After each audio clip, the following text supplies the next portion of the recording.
we're brewing up some witchy books. Here are 13 book recommendations to give your autumn reading a magical bite.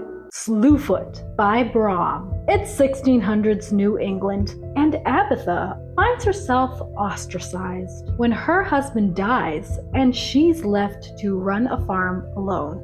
The villagers suspect her of witchcraft, which would be awkward, except it's kind of true.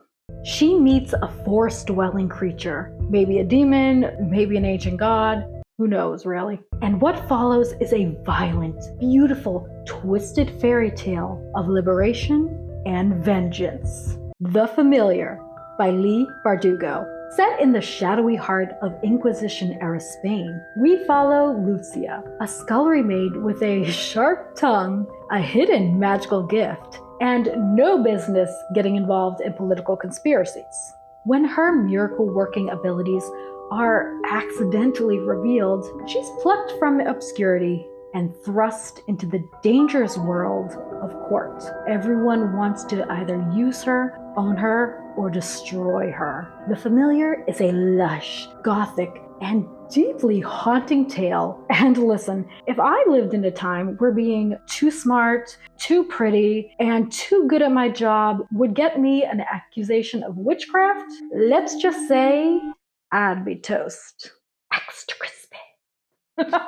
Hour of the Witch by Chris Bogelin. It's 1662 Boston, and Mary Deerfield wants a divorce. Her husband is cruel, violent, and increasingly unhinged. But in Puritan society, asking for a divorce isn't just frowned upon, it's a one-way ticket to the gallows. Especially for a woman accused of witchcraft. This book is deeply atmospheric, rich in historical detail, and drenched in dread. Think of it like The Handmaid's Tale, but with even less hope.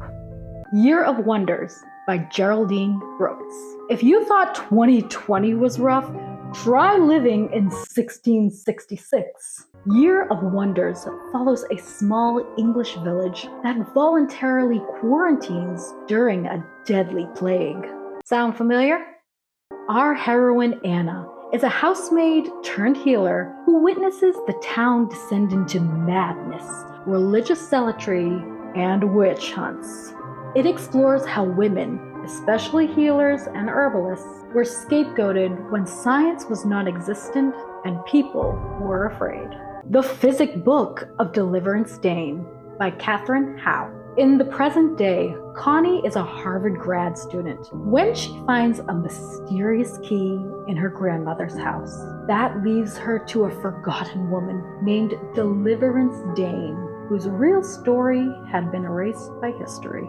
This is a paranormal historical mystery where academia meets alchemy. Also by Catherine Howe is one of my favorite books, Conversion. We follow Colleen, a high school senior at a fancy private girls' school in Massachusetts. Everything is homework, college prep, and AP stress until the girls start fainting, twitching, and suffering from a mysterious illness. The media cries mass hysteria, but Colleen starts digging into the school's shady history. Specifically, its ties to a Puritan settlement.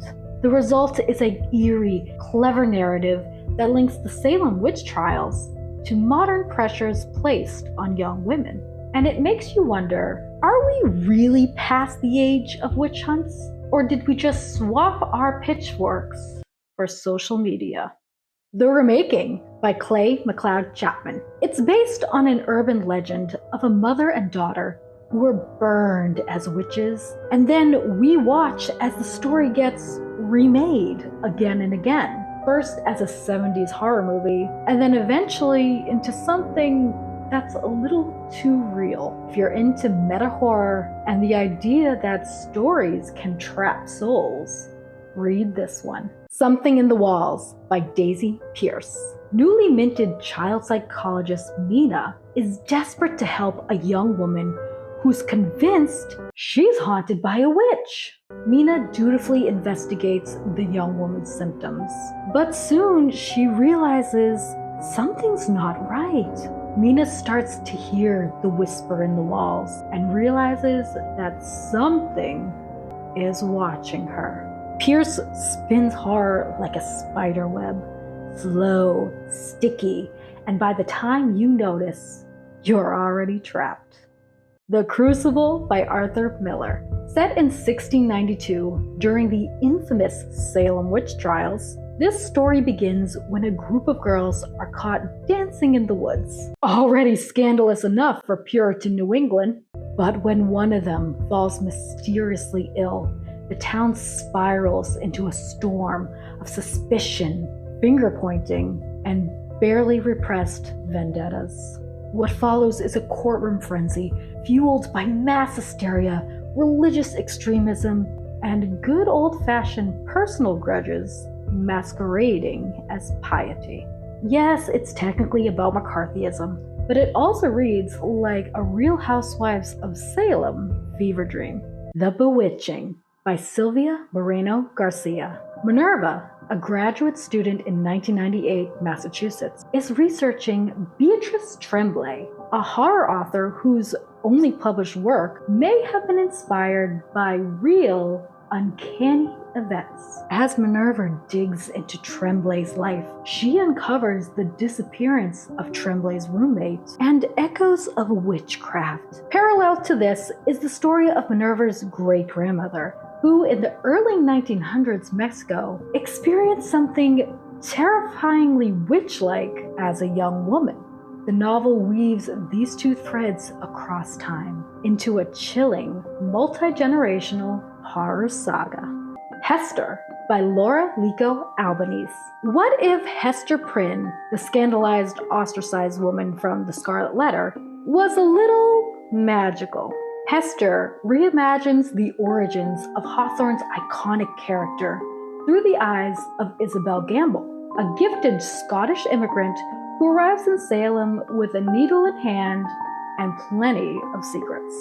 Isabel literally sees the world as colors, a gift that gives her embroidery an otherworldly brilliance. But in a rigid, suspicious town in New England, a woman with talent, vision, and a foreign accent might as well wear the Scarlet Letter herself. There's no spellcasting in Hester, but make no mistake, this book is full of witchcraft, the kind passed down through thread and touch, and through stories and silence.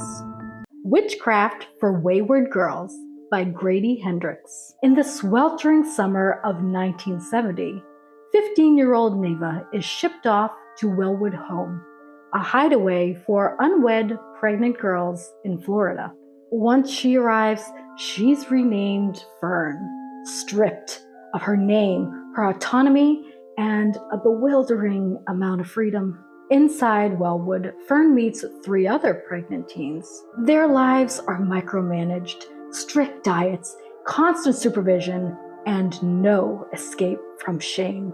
Then one day, a librarian hands Fern a strange occult book. The girls begin experimenting with spells, looking for ways to reclaim their power. As things escalate, their fight for dignity becomes darker, more dangerous, and heartbreakingly real.